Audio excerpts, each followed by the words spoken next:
El Señor les bendiga. Siento la confusión que parece que yo he causado al hablar de 2 Corintios 10 y esta frase tan mal utilizada en el pueblo de Dios de llevar todo pensamiento cautivo.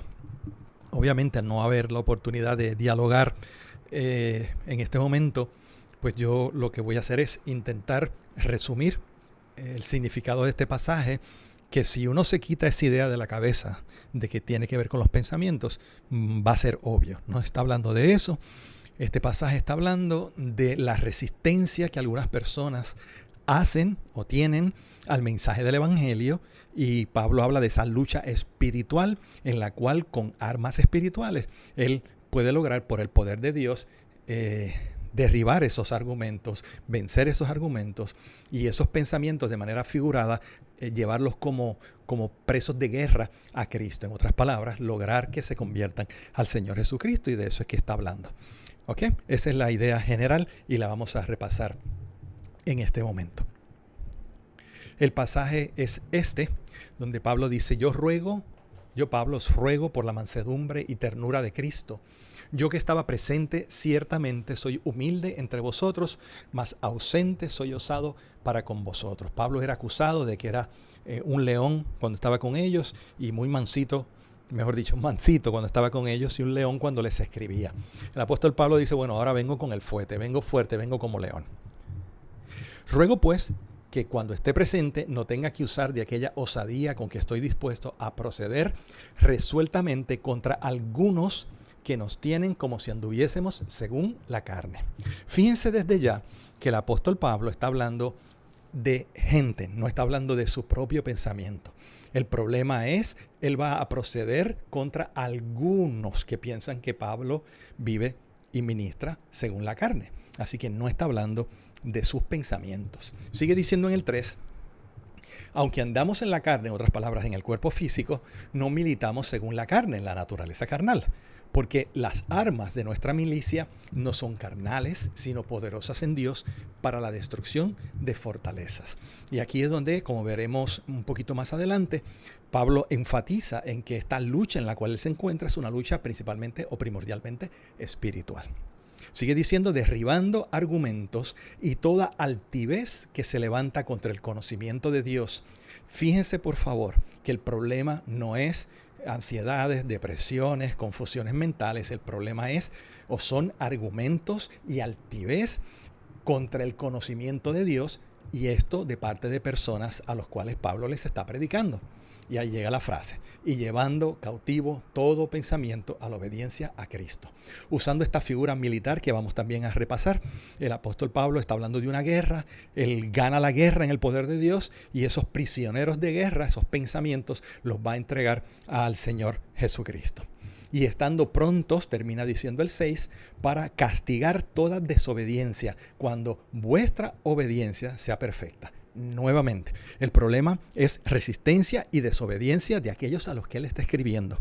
No está hablando de sus pensamientos. Bien, repasemos rapidito el contexto en el cual estas palabras son escritas. Lo primero que hay que recordar: la iglesia corintia por muchos momentos o en muchas ocasiones tuvo dificultad con el apóstol Pablo. No aceptaban su autoridad apostólica, se resistían. Era una iglesia inmadura, era una iglesia dividida, era una iglesia que hasta su apariencia física parece que criticaban, y por supuesto criticaban también la forma en que él hablaba. Aparentemente Pablo se rehusaba a usar hablando los recursos, ¿no?, de la oratoria de entonces, de la retórica. Así que este es lo que sirve de telón de fondo.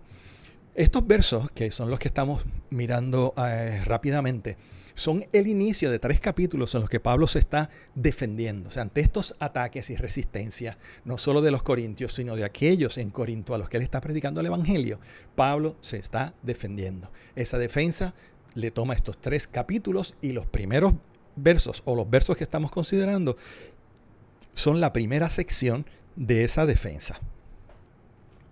Pablo, como ya vimos, ha sido juzgado como carnal por aquellos que se oponen a él. Así que ese es el contexto. Como dije, Pablo usa lenguaje bélico, lenguaje de guerra, para ilustrar lo que está pasando. Gente a la cual se le está predicando, o incluso gente en la iglesia, están resistiendo el verdadero mensaje de Dios con estos sofismas, con estas filosofías, con estas filosofías y palabras de hombres, con estos argumentos, etcétera, que rechazan la verdad del Evangelio de Cristo. Y ante eso Pablo dice, pues nosotros en esta guerra estamos y lo hacemos con armas espirituales, no con armas carnales, porque con armas espirituales podemos derribar esas fortalezas. Y fortaleza se refiere sencillamente, hermanos, recuerden, está usando esta metáfora, este lenguaje de la guerra, pues imagínense un ejército que ataca a una ciudad en medio de una fortaleza, pues que derribe esas fortalezas, que derriba la altivez y que lleva cautivo a aquellos que han sido derrotados, a aquellos pensamientos, al lenguaje, al Señor Jesucristo. Así que este lenguaje de guerra bélico es el que permea todo el pasaje, toda la contestación de Pablo, toda la defensa que Pablo está haciendo de sí mismo. Y aquí está el pensamiento, llevando cautivo todo pensamiento a la obediencia a Cristo. ¿De dónde viene el usar este pasaje para hablar de la sanidad interior, de la mente nuestra, de nuestros pensamientos, de que tenemos que nosotros llevar nuestro pensamiento a Cristo, etcétera? Viene, creo yo, porque no he podido constatarlo, de un movimiento en la iglesia cristiana, yo creo que lleva unos 30 años, de lo que le llaman sanidad interior, el recuerdo, la sanidad de los recuerdos, donde este verso adquirió mucha importancia y centralidad, y es como si la definición o la interpretación que estos hermanos han dado a este verso ha sido aceptada pues sin cuestionamiento por la mayoría de los pastores, predicadores y hasta comentaristas bíblicos. La palabra que Pablo está usando aquí para para pensamiento, siempre tiene una connotación negativa. En otras palabras, Pablo está hablando de pensamientos en esa gente a la cual él les habla y rechazan el Evangelio, son pensamientos malos. En esas citas de 2 de Corintios vemos que siempre que Pablo usa esa palabra en 2 de Corintios, tiene una connotación negativa. Bien, entonces, ¿quién es el enemigo en esta guerra? ¿Qué es lo que está pasando?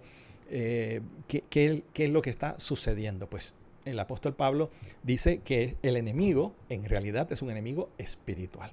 ¿A qué se refiere? Pues que en la predicación del Evangelio, por supuesto, están las fuerzas del enemigo que se oponen, pero también las fuerzas de la gente que se opone. Y eso es también parte de una lucha espiritual.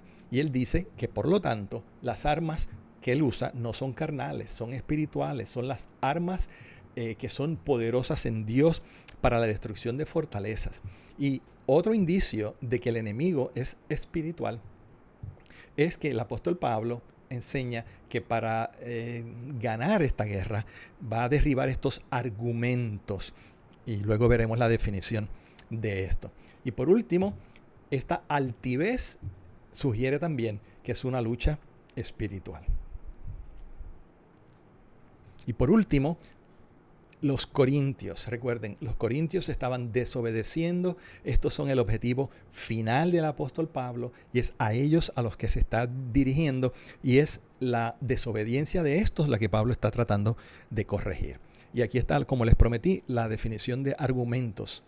Dice, derribando argumentos, pues son los razonamientos engañosos y mal motivados.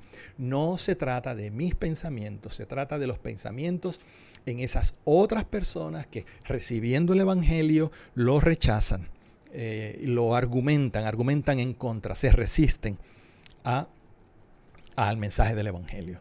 Y con respecto a estas armas y a la fortaleza que es derribada, hay este verso en Proverbios que es sumamente interesante, porque pudiera bien ser que el apóstol Pablo está recordando este verso al hablar. En Proverbios dice, el sabio asaltará la ciudad de los fuertes y derribará la fortaleza que la protegía. Y esa es la imagen que estamos viendo en este pasaje. Bien, armas que no son carnales, que son espirituales, poderosas en Dios para la destrucción de fortalezas. ¿Fortalezas qué son? ¿Son demonios que están dentro de la gente? No. ¿Son ataduras que la gente tiene? Tampoco. ¿Son pensamientos obsesivos de la gente? Tampoco. Se refiere a, en esa argumentación contra el Evangelio, todos estos recursos del diablo, sí, pero también de los opositores del Evangelio, que usan para resistirse a la predicación, al mensaje del Señor. Así que no son carnales, son poderosas, son para la destrucción de fortaleza, para derribar estos argumentos que son los razonamientos equivocados y mal motivados que se usan para oponerse al Evangelio. Y derribar toda altivez es parte del cuadro de este enemigo, y las armas espirituales que el apóstol Pablo está usando son las adecuadas para vencer en esta guerra que él está describiendo, con el propósito de llevar cautivo todo pensamiento a Cristo. Y estos pensamientos son de la gente a la cual él le está hablando, no son sus pensamientos. Este pasaje, pues, esta es otra sección del pasaje que ya hemos visto y que no vamos a repetir, pero sí, a modo de conclusión, recordarles que en medio de esta oposición que el apóstol Pablo experimenta de parte de algunos en la iglesia corintia, de gente que tenía una opinión mala de Pablo, de gente que se resistía a su autoridad apostólica, y de gente, quizás dentro y fuera de la iglesia, que se resistía a su mensaje con argumentación, con altivez de espíritu, etcétera. El apóstol Pablo los enfrenta con armas espirituales, destruyendo las fortalezas, destruyendo los argumentos y llevando cautivo todo pensamiento a Cristo. En ningún momento aquí se está hablando del interior del creyente, de su salud mental, de la ansiedad, ni de nada parecido. Esto ni se menciona ni se hace referencia a esto en este pasaje. Se está hablando de gente que resiste el Evangelio de Cristo. Es en el contexto de la evangelización y de la predicación que el apóstol Pablo está diciendo esto. Bueno, espero que esto les aclare en algo, y si no, pues ya hablaremos de nuevo. Que el Señor les bendiga y les felicito por ser parte de este proyecto de Transformados, o 50 días de transformación. Bendiciones.